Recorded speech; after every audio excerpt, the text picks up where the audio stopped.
Assalamualaikum warahmatullahi wabarakatuh. Berjumpa kembali di channel ini. Salam sejahtera untuk kita semua, Bapak Ibu PNS, P3K, TNI Polri, dan juga Bapak Ibu pensiunan. Berikut Bapak Ibu sekalian, kita akan sampaikan bocoran kenaikan gaji ASN 2025. Ini resmi disampaikan oleh Menteri. Nah, kita akan kupas di sini gambaran besaran penyesuaiannya ya Bapak Ibu. Namun sebelumnya, kepada Bapak dan Ibu yang baru bergabung di channel ini atau yang belum mendukung channel ini, mohon bantuannya Bapak Ibu sekalian untuk mendukung channel ini dengan cara subscribe dan aktifkan loncengnya untuk mendapatkan informasi-informasi terbaru dari channel Profesi Guru. Nah, Bapak Ibu sekalian, di Jumat yang lalu Menteri Pak Airlangga Hartarto sudah menyampaikan bocoran terkait kenaikan gaji ASN tahun 2025. Ini dikutip dari Kompas ya Bapak Ibu. Jadi perlu juga saya sampaikan, untuk informasi yang kita ambil biasanya dari channel ini adalah dari website yang sudah terpercaya dan kredibel ya Bapak Ibu, seperti Kompas, kemudian Detik, Tempo, JPNN, dan juga CNN. Nah, yang kurang kredibel biasanya tidak kita ambil. Di tahun pertama pemerintahan Presiden dan Wakil Presiden terpilih Pak Prabowo Gibran, gaji pegawai negeri sipil PNS akan kembali naik pada 2025. Hal itu dibenarkan oleh Menteri Koordinator Bidang Perekonomian Pak Airlangga Hartarto. Beliau mengakui ada penyesuaian anggaran untuk gaji PNS di 2025 ya. Jadi bahasanya seperti yang pernah kita sampaikan ya sebelumnya, adalah penyesuaian, dimana penyesuaian ini kemudian yang akan kita bahas di kesempatan ini. Disebutkan kalau penyesuaian kan ke atas, ya rencana kenaikan disesuaikan, kata beliau di Jumat yang lalu. Namun beliau tidak merinci berapa besaran kenaikan gaji aparatur sipil negara tersebut. Ya, jelas memang Bapak Ibu sekalian, terkait dengan penyesuaian ini adalah pembahasan lintas kementerian. Terutamanya ini adalah dari Kementerian Menpan RB, kemudian Kemenkeu, BKN, dan juga Kemendagri ya. Ini yang harus menentukan rumusan terkait besarannya. Belum ada ya, ujar beliau terkait dengan pembahasannya tadi. Informasi ini sendiri juga sebelumnya kita sudah sampaikan ya, tertuang dalam Kerangka Ekonomi Makro dan Pokok-pokok Kebijakan Fiskal edisi Pemutakhiran. Nah, ini resmi dari dokumen negara ya Bapak Ibu sekalian, jadi kita tidak menyampaikan secara asal tapi menggunakan dasar yang resmi. Hal mana pemerintah berencana melakukan restrukturisasi belanja pegawai yang hanya mencakup gaji dan tunjangan melekat, tunjangan kinerja daerah, serta iuran pensiun dan jaminan kesehatan nasional. Dan selain penyesuaian gaji, pemerintah juga berencana menghemat komponen belanja pegawai dengan melakukan penyesuaian kebijakan kepegawaian. Hal ini berdasarkan analis jabatan dan atau analis kebutuhan pegawai penerapan kebijakan pengurangan jumlah pegawai secara bertahap atau minus growth dan penerapan kebijakan mutasi pegawai antar daerah. Nah, dokumen ini sendiri ya nantinya akan disampaikan secara resmi oleh Presiden Joko Widodo.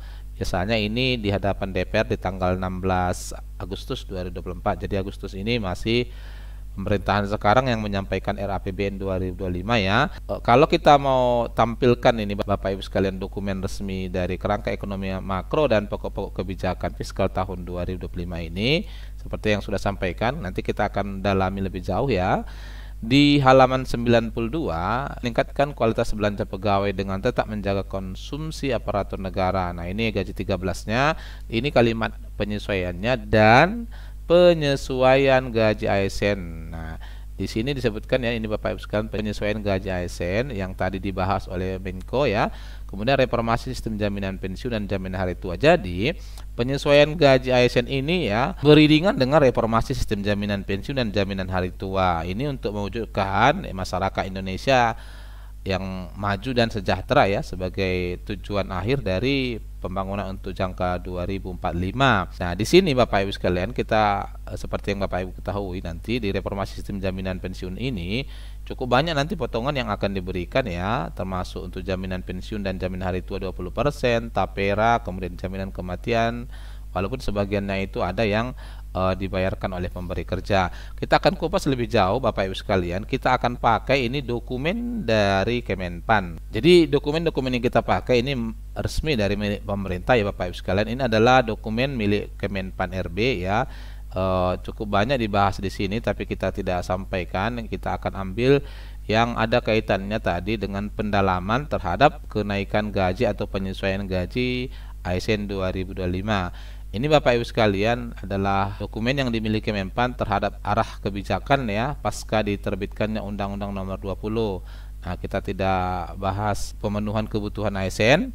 Kita akan coba lihat di halaman 26 ya Bapak Ibu sekalian. Pasca ditetapkannya Undang-Undang Nomor 20 tahun 2023, maka nanti komponen penghargaan dan pengakuan pegawai ASN ini berubah istilahnya. Ini komponennya ada penghasilan ya berupa gaji atau upah, kemudian penghargaan bersifat motivasi finansial ini Bapak Ibu sekalian, tunjangan dan fasilitas untuk jabatan individu, jaminan sosial, jaminan lingkungan kerja, pengembangan diri dan bantuan hukum. Nah, ini tadi yang saya sebutkan di atas.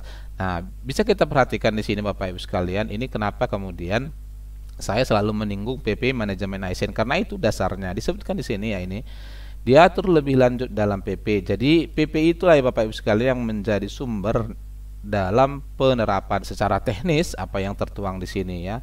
Ini disebutkan diatur lebih lanjut dalam PP manajemen ASN. Nah, ini yang kita sekarang tunggu dan memang dalam waktu dekat akan segera diterbitkan. Apabila nanti sudah diterbitkan kita akan kupas ya Bapak Ibu sekalian. Nah, di dalam rentang gaji yang nanti akan dilaksanakan penyesuaian tadi, ini masih ada kaitan dengan single salary ya, karena pelaksanaan single salary seharusnya di 2025 ya.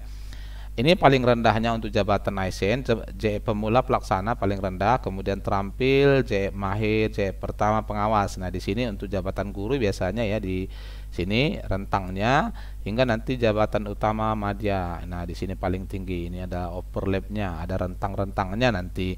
Nah, ini yang nanti akan disesuaikan begitu ya. Tunjangan kinerja individu dibahas juga di sini ya berupa finansial, uang ya Bapak Ibu sekalian. Keranjangnya ditetapkan dari pusat, dibagi-bagi ke instansi, dibagi-bagi ke pegawai. Jadi tergantung nanti kinerja. Kinerja itu kemudian menjadi ukuran utama dalam pemberian take home pay-nya ya, tunjangan kinerjanya.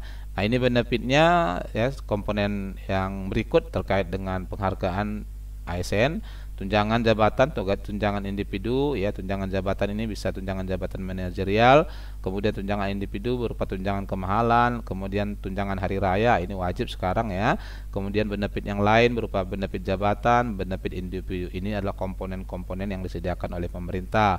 Nah, ada cuti, kendaraan, tempat tinggal, kesehatan, pendidikan, kebugaran. Nah, ini memang non monetary ini tidak semua mendapatkannya ya. Lalu perbaikan remunerasinya ya untuk gaji kita ini ditetapkan di dokumen Menpan ini Bapak Ibu sekalian. Di sini disebutkan ini ada 4 komponen di sini yang nanti menjadi komponen gaji kita di tahun 2025 apabila ini kemudian dilaksanakan gitu ya.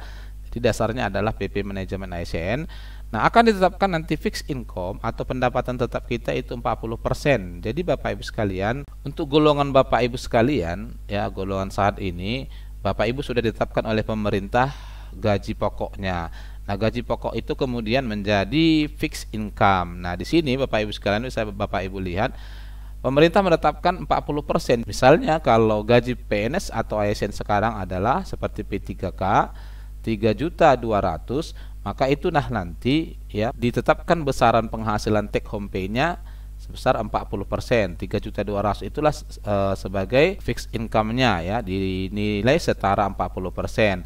Tentu Bapak Ibu sekalian, apabila potongan yang ditetapkan pemerintah untuk jaminan pensiun dan hari tua adalah 20%, tentu tidak layak 3,2 juta itu sebagai fixed income sebesar 40%. Makanya disebutkan tadi itu akan disesuaikan ya Bapak Ibu sekalian. Penyesuaiannya jelas memang ke arah yang lebih baik, berarti nilainya meningkat begitu ya. Kemudian selain fixed income yang sudah ditetapkan oleh pemerintah sebesar 40% dari tetapan gaji yang nantinya dipakai ya, kemudian ada di sana variabel 30%. Variabel ini tadi berdasarkan tunjangan kinerja individunya ya.